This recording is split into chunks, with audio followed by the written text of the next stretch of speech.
Fala, cabeça! Olha só, mais um vídeo para você, um vídeo sobre vetores. Galera, super, ultra, mega importante esse assunto. Muita gente patina em exercícios de dinâmica, em exercícios de eletrostática, não é porque não entendem os conceitos, e sim porque não sabem trabalhar com essa ferramenta maravilhosa e extremamente importante que são os vetores.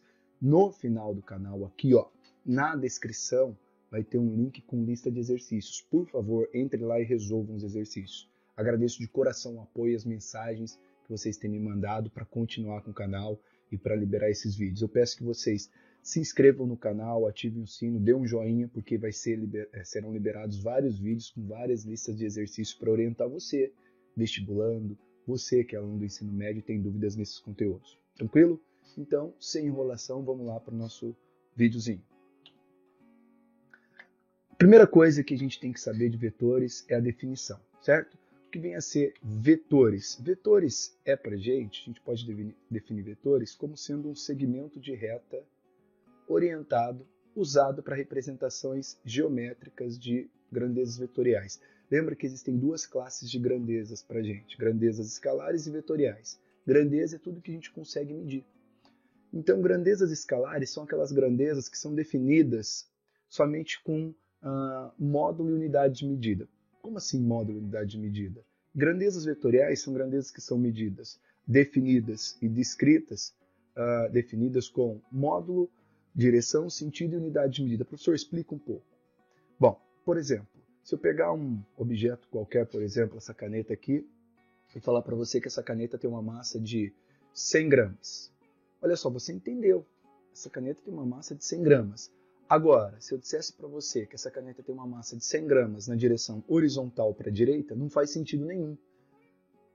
Entendeu? Que eu posso definir, então, a grandeza massa somente com módulo e unidade de medida. Tem que ter a unidade de medida.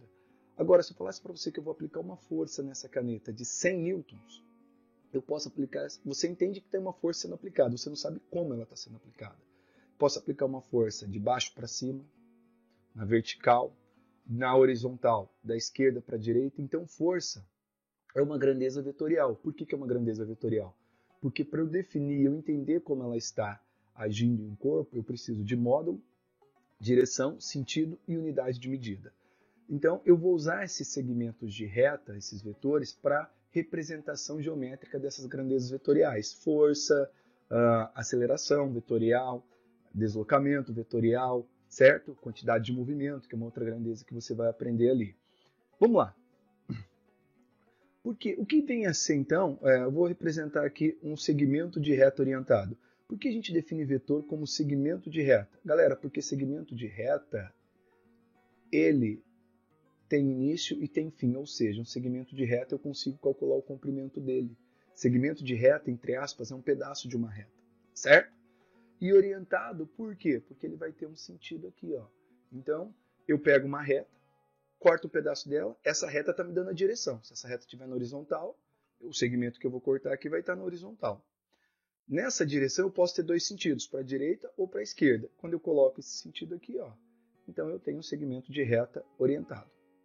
Beleza? Então a direção aqui é horizontal. Cuidado, tem muita gente que confunde direção com sentido. E o sentido para a direita. Bom, vamos lá. Continuando aqui, um exemplo bem tranquilo, só para a gente lembrar, certo? Tem aqui um vetor A. Por que é um vetor A?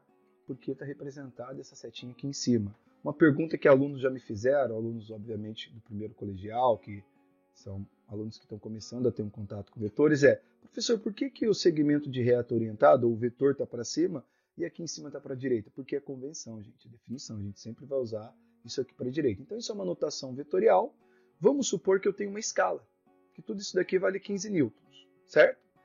Olha só. Como que eu vou definir analiticamente esse vetor A? Primeiro ele tem um nome, vetor A, certo? Esse vetor A, ele vai ter módulo, para representar módulo a gente faz isso daqui, ou só tira a setinha. O módulo vale 15 newtons. Perceba que se esse vetor tivesse o dobro de tamanho, esse segmento de reta tivesse o dobro de tamanho, eu teria 30 newtons. Então o tamanho do segmento de reta, isso cai em questões de somatória. O tamanho do segmento de reta vai... O comprimento dele vai estar relacionado com a intensidade, tá certo? A direção vertical e o sentido para cima, de boa. Então isso aqui é uma notação analítica aqui, ó. Eu peguei esse vetor e representei analiticamente as características dele aqui, ó. Beleza? Então, se ele te der um vetor e perguntar qual que é a notação analítica desse vetor, você vem aqui e escreve isso aqui, ó. Uma coisa muito importante, alguns cuidados que você deve ter, principalmente em provas discursivas. Olha lá. Professor, essa representação aqui de cima está certa? Não, está errada. Por que essa notação de cima está errada? Porque o vetor A, ele não é igual a 15. O vetor A, vetor tem que ser definido com módulo, direção, sentido e unidade de medida. Aqui eu só estou dando módulo e unidade de medida. Então essa notação aqui de cima, galera, ela está errada. E aqui, ó, o módulo de A é igual a menos 15 newtons. Essa notação também está o quê? Errada, porque módulo ele é sempre positivo. Aqui ele está colocando um módulo negativo. Tranquilo? Aqui, ó, essa é a notação correta? Não, também. Por quê? Porque o módulo é igual a 15. Está faltando o que aqui, ó? Unidade de medida. Então essas são algumas notações que vocês acabam colocando em provas, e eu tenho percebido aí. E em uma prova discursiva você pode perder ponto por conta disso daí. Então fiquem atentos ali, tá certo? Vamos lá. Pessoal, então aqui vamos falar um pouquinho de operações vetoriais, que são ferramentas importantes para a gente, tá? Quando a gente fala de operações, aqui a gente está falando daquelas operações básicas. Multiplicação, divisão, adição e subtração, certo? A gente vai falar agora de multiplicação e divisão de um vetor por um número real. Cuidado, se você está prestando algum vestibular, por exemplo, militar, alguma coisa do tipo que aprofunda um pouquinho mais, você vai ter que estudar multiplicações entre vetores, tá certo? Para a gente, para o nosso caso aqui, a gente vai trabalhar só com multiplicação e divisão de um vetor por um número real, tá certo? Quem sabe futuramente eu faço aí um vídeo falando de multiplicação entre vetores. Vamos lá. Bom, tem um vetor aqui, ó, certo? Um vetor A. Tranquilo? Eu vou multiplicar esse vetor por menos 2. Cuidado, gente, que o menos 2 está aqui, ó. A notação vetorial é sempre em cima da letra, tá certo? Nunca em cima do número. Só existe um número que você coloca a notação vetorial em cima, que é o 0, para representar vetor nulo. Perceba, se eu multiplicar por 2, eu dobrei o tamanho do segmento de reta. Só que como tem um número negativo, eu vou inverter o sentido. Aqui, eu multipliquei esse vetor por 3. Eu tenho 3 vezes o tamanho do segmento de reta lá de cima. Só que como eu multipliquei por um número positivo, eu vou manter o sentido. E aqui embaixo, eu multipliquei o vetor A por menos 1. Então, eu vou manter a direção, eu vou manter o módulo e só vou inverter o sentido. Esse vetor A e esse vetor menos A aqui, ó, eles são chamados de vetores opostos, certo? O que são dois vetores opostos? São vetores que têm mesmo módulo, mesma direção e sentidos opostos. Matematicamente, nós definimos dois vetores opostos quando você soma esses dois vetores e o resultado é um vetor nulo, certo? Então, toda vez que você somar dois vetores e você ter um vetor nulo, é porque eles são opostos, tranquilo? E a divisão, professor, funciona do mesmo jeito. Se eu dividir um vetor por 2, eu vou ter metade do tamanho. Vou manter a mesma direção e o mesmo sentido. Se eu dividir por menos 2, eu tenho metade do tamanho, mesma direção, só que eu vou inverter o sentido. Tranquilinho? Beleza? Fácil isso daí, tá? Então, guardem aqui essas propriedadezinhas. Vamos lá. Aqui é que o pessoal normalmente acaba se enrolando um pouco. Adição e subtração, galera, sempre. Só existe adição e subtração entre vetores. Olha como não faz sentido. Vou pegar uma força, um vetor força igual a 100 newtons e vou somar mais 2.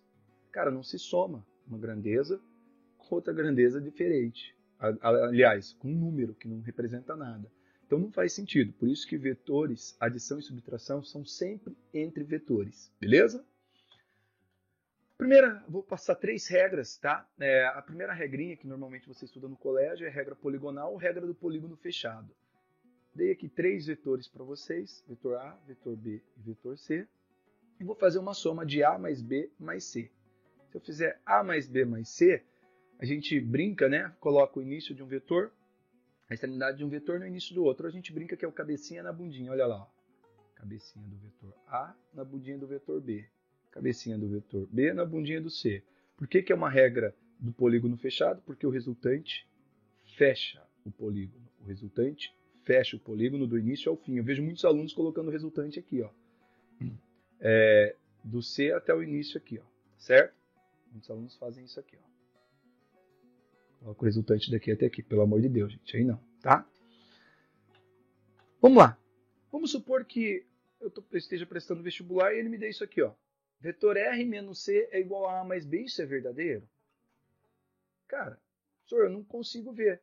Porque se eu passar esse C para cá, ó, ou se eu subtrair menos C dos dois lados, eu vou ficar aqui R menos C igual a A mais B. Vamos ver isso geometricamente? R, A mais B, seria isso aqui, ó. A mais B daria esse vetor aqui, ó. Vai ficar meio tortinho, mas vamos lá. Daria esse vetor resultante aqui, ó. A mais B. Esse seria o resultante de A mais B. Beleza? Agora, é igual a R menos C? O que é R menos C? Cabecinha do R na bundinha do menos C. Olha o menos C aqui, ó. Para cima. Pô, R menos C daria esse resultante aqui, prof. Então, R menos C é igual a A mais B. Então qualquer combinação a partir disso daqui está correta também? Sim. Por isso que, se eu fizer aqui, ó, desse ladinho aqui, ó, bonitinho aqui, ó. R menos C menos A menos B vai ser zero? Quer ver? R menos C. Se eu vou fazer o menos C está para cima. Cabecinha do menos C na bundinha do menos B. O menos B tem que estar para cá. E o menos A? Tem que estar para cá. Esse é o menos A. Então ficou cabecinha do R na bundinha do menos C, do menos B e do menos C. Para isso aqui tem que estar tudo assim. Tá? Menos. Ops, que menos grande, hein? O que vai acontecer? O resultante vai fechar esse polígono aqui dessa soma, o professor vai, só que o início está coincidindo com o fim. Esse resultante ele não tem comprimento. Se ele não tem comprimento, é porque o módulo é zero. Professor, saquei demais. Então eu vou pelo que eu conheço e o resto, qualquer combinação estará correta? Sim. Outra coisa muito importante, galera, é a propriedade associativa. O que me diz essa propriedade associativa? É muito legal isso para vetores. Associativa significa que eu posso somar A com B e o resultado desses dois eu somar com C. Nossa, professor, interessante. Então eu não preciso somar A mais B mais C, não. Eu posso somando de 2 em 2, de 3 em 3 e assim por diante. Isso se chama propriedade associativa, já caiu em questão de somatória. Existe uma outra propriedade, galera, que nós chamamos de comutativa, que a ordem não importa. Caiu isso no vestibular, o aluno falou assim para mim, professor, como que eu vou visualizar isso? Galera, vamos lá, eu vou usar um exemplo aqui, ó. Eu vou fazer B mais C. B mais C. Olha só. Cabecinha do B na bundinha do C. Olha o resultante. Fecha o polígono. Isso é B mais C. Aqui em cima, eu vou fazer C mais B. Ó. C mais B. E o resultante? Fecha o polígono. Estão acompanhando, né? Aqui eu fiz B mais C. Aqui eu fiz C mais B. Olha esse resultante. É exatamente igual a esse. A diferença é que aqui eu fiz B mais C. O resultante é o mesmo. Então a ordem não importa não, galera. Então quando você vai somar vetores ou subtrair vetores, eu quero fazer A mais C primeiro e depois somar B. Faz o que é mais fácil. Tranquilo? O que você tem que respeitar é que é sempre cabecinha na bundinha aqui, ó. Certo? Tranquilo? E o resultante fecha o polígono do início ao fim. Belezinha? Vamos apagar tudo isso aqui para voltar a figurinha e vamos continuar aí. Bom, a segunda regrinha que a gente tem é a regra do paralelogramo. A regra poligonal ela é muito boa, que a gente viu. Só que eu só consigo calcular o vetor resultante se eu tiver uma escala. Ela é uma regra muito geral para você representar o resultante com N vetores. É válida para N vetores. Agora a regra do paralelogramo, a gente vai sempre somar de 2 em 2 vetores. Tá certo? Só dá para somar 2? Não, eu posso somar 2. Lembra que o resultado desses dois eu posso somar com outros. Como se chama essa propriedade? Associativa. Vamos lembrar. A regrinha do paralelogramo, se você pegar A mais B aqui, ó, então eu quero saber o resultante de A mais B. Se eu fosse fazer pela regra poligonal, ficaria a cabecinha do A na bundinha do B, o resultante daria esse aqui, ó. Tranquilo, não teria problema nenhum. Mas a regra do paralelogramo diz para você juntar o vetor A com o vetor B, montar um paralelogramo. O que é montar um paralelogramo? Fazer lados opostos paralelos. Então, eu faço um lado paralelo a A, um lado paralelo a B, e o resultante aqui, ele fecha o polígono. Opa, esse aqui, ó. Tranquilo? Com essa regra do paralelogramo, a gente pode demonstrar essa equaçãozinha aqui, ó. Professor, isso é lei dos senos, isso é lei dos cossenos? Não, galera. Isso é uma relação entre dois vetores e um ângulo entre eles. Pode ser demonstrado isso aqui através da lei dos cossenos, isso pode ser demonstrado só com Pitágoras. Isso é relação entre dois vetores e o ângulo entre eles. Beleza? Então é importante você saber aqueles valores, pelo menos aqueles valores dos arcos notáveis de cosseno. Cosseno de 30, cosseno de 60, e 45 e 90, tá certo? Vamos lá. Alguns casos particulares aqui, ó. Vamos lá. Primeiro caso, se alfa é igual a zero, ou seja, se o ângulo entre esses vetores é igual a zero. Terceiro caso, se o ângulo entre eles é 180. Segundo caso, desculpa. Terceiro caso, se eles são perpendiculares. Depois tem um caso específico aqui que ficou aqui no canto, mas já a gente volta para eles. Vamos aqui, ó. Se eu tenho dois vetores na mesma direção e no mesmo sentido, pô, não precisa você ficar usando fórmula. É só você fazer o seguinte, somar os módulos diretamente. Então, se um vetor vale 2 e outro vale 3, tá os dois na mesma direção e no mesmo sentido. Soma. Então, vai ser 5, beleza? Se eu tenho 180 graus entre eles, vamos supor que o A vale 3 e o B vale 2, o resultante vai ser o módulo de um menos o outro. Ou seja, aqui ó, foi com o A para lá, o B volta e o resultante fecha o polígono aqui, ó, certo? Quanto que vai dar esse resultante? Se eu tenho 3, o A vale 3 e o B vale 2. Se o A vale 3 e o B vale 2, o resultante vai dar 1. Senhor, menos 1 porque é para a esquerda. Não, módulo é sempre positivo. Então vamos lá. E se eles forem perpendiculares? Pô, é só você usar Pitágoras. Vou pegar esses três primeiros casos aqui, depois eu vou falar daquele outro ali. Eu vou até separar aqui, ó. O que vai acontecer aqui, galera? O que vai acontecer aqui é o seguinte. Suponha então que eu tenho um vetor valendo 3 e um vetor com módulo igual a 2. 3 mais 2 é quanto? 3 mais 2 é 5, professor. Mas e para vetores? Se eu tenho um vetor valendo 3 e outro valendo 2, vou ter necessariamente 5? Não. Você vai ter 5 somente se eles tiverem a mesma direção e o mesmo sentido. Ah, e se eles tiverem direções e sentidos opostos? 3 mais 2 para a gente aqui pode ser quanto? 3 mais 2 pode ser 1. Então, quer dizer que o valor máximo que eu posso ter quando um vetor vale 3 e outro vale 2 é 5 e o valor mínimo é 1? É. Então, se eu tenho um vetor valendo 3 e outro valendo 2, o máximo resultante que eu posso ter é 5 e o mínimo é 1. E os outros valores? Quaisquer outros valores vai estar entre o valor máximo e o valor mínimo, que nesse caso é 1 e 5. Eu vejo aluno se batendo, às vezes ele me deu um campo elétrico. Um campo vale 50, o outro vale 20.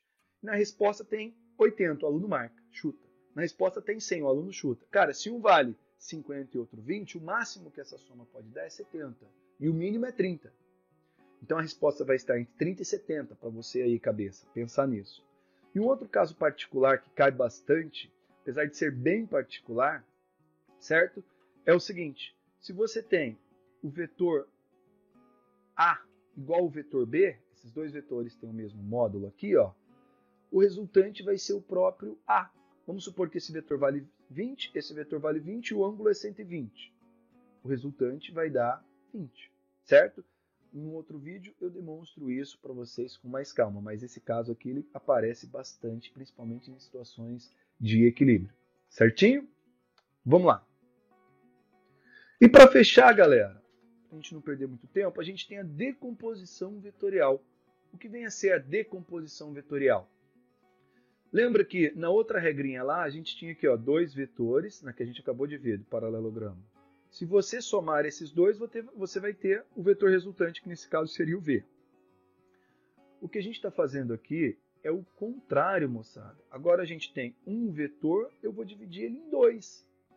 Ah, então eu estou quebrando esse vetor. Isso, decompor é quebrar, separar, dividir. Então eu estou pegando esse vetor, certo? Isso aqui é um vetor velocidade. Se eu estou andando aqui, ó, É lógico que eu vou me deslocar parte dessa velocidade, eu vou ter um deslocamento horizontal e parte dessa velocidade vai me fornecer um deslocamento vertical. Se eu colocar um ângulo alfa aqui, ó, vou te passar um macetezinho. Isso aqui sai de um triângulo retângulo, mas vamos lá. Quem vai ser Vx? Tá vendo que eu tenho alfa aqui, ó? Vx, ele está do lado de V com de cosseno. Então, o Vx, nesse caso, ele é V com ângulo. Ah, porque ele está do lado do ângulo. E o Vy? O Vy, ele é V sem ângulo. Perceba que o Vy aqui, ó, não tem nada de ângulo. E se o ângulo tivesse aqui em cima, prof? Então, o Vx, ele estaria aqui, ó, tá vendo aqui, ó, do lado de V sem ângulo, sem de seno. E o Vy, ele estaria do lado de V com ângulo. Então, você consegue, você tendo V, normalmente ele vai te dar V e vai te dar um ângulo e você vai precisar de Vx e Vy. Ou ele vai te dar uma força F, você vai precisar de Fx e Fy. Você sempre pode fazer essa decomposiçãozinha usando esse macete, certo?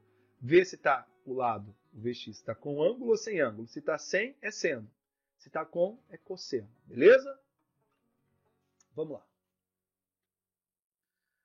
Seguinte, normalmente a maioria dos livros aí, galera, elas não apresentam uma coisa que nós chamamos de versores. O que são versores? Versores são vetores unitários usados para indicar direção. Eu vou ter o versor I, o versor J e o versor K. O que é isso? Então, ao longo do eixo X, isso aqui é o eixo X para a gente, eu tenho um vetor que vale 1. Ele é utilizado para representar eixo X. Ao longo do vetor Y, eu tenho um vetorzinho que vale 1, que é chamado de J.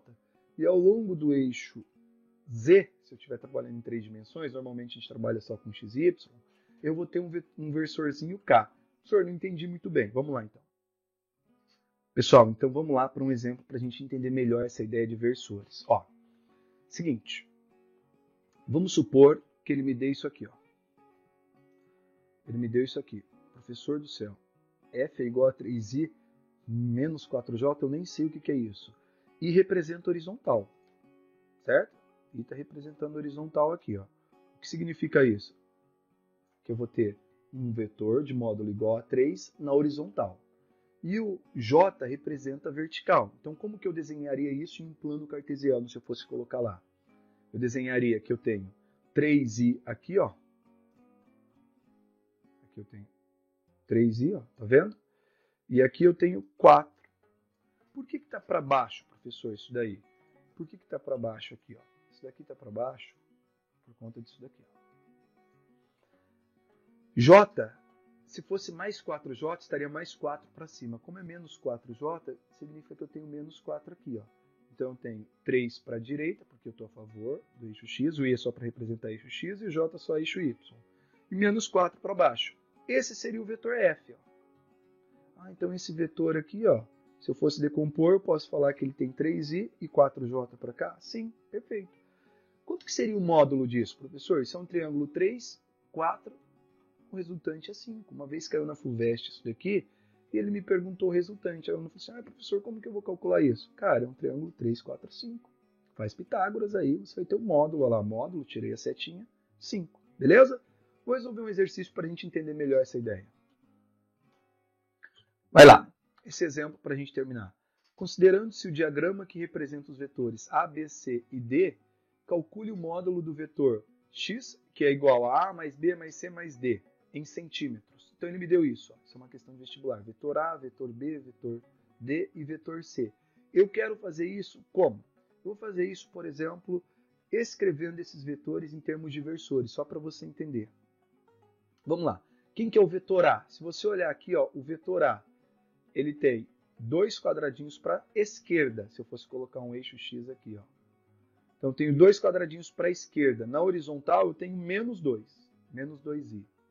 E na vertical, eu tenho 3. Então, vertical é J. Ah, isso aqui é o vetor A. Escrevi ele em termos de versores. O vetor B, está vendo que ele desce 2? Ele não tem nada na horizontal. Então, vai ser 0i menos 2j. O vetor C, eu tenho 1, 2, 3, 4 quadradinhos. 4 quadradinhos para a direita. E eu tenho 3 quadradinhos para cima. Então, o vetor C, eu tenho 4 no eixo X e 3 no eixo Y. O vetor D, eu tenho 1 para a direita. E quanto na vertical? 0. Se eu somar tudo, eu vou ficar com 3i mais 4j, porque eu somo i com i e j com j. Menos 2 mais 4, 2. Mais 1, 3. 3 menos 2, 1. Mais 3, 4. Então, esse é o vetor resultante. Se eu fosse calcular o módulo dele, representando ele, eu tenho 3 na horizontal e 4 na vertical. Faço Pitágoras aqui e vou chegar que o x é igual a 5. Um outro jeito de se fazer, galera, era você usar a regra poligonal, mas às vezes foge da figura aqui. Tem alunos que são sensacionais. Tem alunos que fazem o seguinte, eles olham só na horizontal, tá certo. Foi o que a gente fez aqui, ó. Eu só usei i e j para você ver que dá para fazer. Mas tem aluno que fala assim, eu vou olhar aqui, ó. O A anda 2 para a esquerda. O D anda 1 para a direita. E o C anda 4 para a direita. Bom, eu tenho 5 para a direita e 2 para a esquerda. Vai sobrar 3. Sobrou 3. Então ele já vai lá e fala assim, opa, sobrou 3 para onde? Para a direita. Aí ele olha na vertical. Na vertical o A sobe 3 e o C sobe 3. Então eu estou subindo 6 na vertical. Só que eu desço 2. Então sobra quanto? 4. Tem aluno que faz isso de cabeça e isso é sensacional. Tranquilo? Pessoal, eu tenho recebido muitos agradecimentos dos alunos, mas eu preciso, assim, para dar um incentivo a mais, que vocês se inscrevam no canal, comentem os vídeos, tá certo? Podem fazer pedidos de exercícios resolvidos, de alguma coisa do tipo, tá? Eu agradeço demais a todos os comentários e me despeço aqui de vocês, lembrando que tem lista na descrição aqui, tem um link com uma lista na descrição. Beijo no coração, sejam felizes. Tchau!